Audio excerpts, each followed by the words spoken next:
WHO ने चेताया कि corona virus मानव समुदाय के साथ लंबे वक्त तक रहेगा। साथ ही कहा कि अफ्रीका, सेंट्रल और दक्षिण अमेरिका के कुछ हिस्सों में महामारी की शुरुआत में खतरनाक ट्रेंड देखने को मिल रहे हैं। वहीं इसके शीर्ष अधिकारी ने वैश्विक यात्रा से बैन हटाने में जल्दबाजी न करने की सलाह दी है और कहा कि इसका ध्यानपूर्वक रिस्क मैनेजमेंट करने की जरूरत है। उन्होंने आगे ये भी कहा कि हमें बहुत आगे जाना है और ये सुनिश्चित करें कि कोई गलती ना हो। ये वायरस हमारे साथ लंबे वक्त तक रहेगा। WHO चीफ ने इससे पहले आगाह किया था कि आगे कोरोना के और भयंकर रूप देखने को मिलेंगे। कोरोना वायरस के कारण अमेरिका में आए महासंकट से निपटने की कोशिश कर रहे अमेरिकी राष्ट्रपति डोनाल्ड ट्रंप ने बड़ा बयान दिया है और कहा कि उनके देश पर हमला हुआ है। अमेरिकी राष्ट्रपति ने कहा कि अमेरिका पर इससे पहले का हमला कभी नहीं देखा गया। इससे पहले 1917 में फ्लू से अटैक हुआ और अब ये हुआ है, लेकिन हम इससे उबर कर वापस आएंगे। वहीं अमेरिकी विदेश मंत्री ने दावा किया है कि सिर्फ वुहान ही नहीं बल्कि चीन में कई ऐसे लैब हैं जहां पर इस तरीके के प्रयोग किए जा रहे हैं जो कि आगे चलकर खतरनाक साबित होंगे।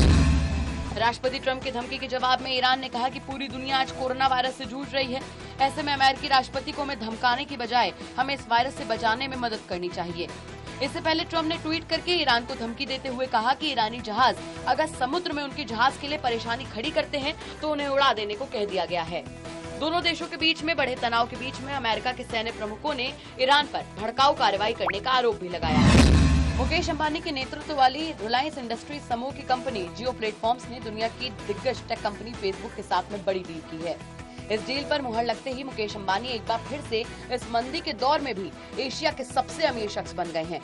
दरअसल फेसबुक की ओर से भारत की सबसे बड़ी टेलीकॉम कंपनी रिलायंस जियो में 9.99% हिस्सेदारी खरीदी गई है।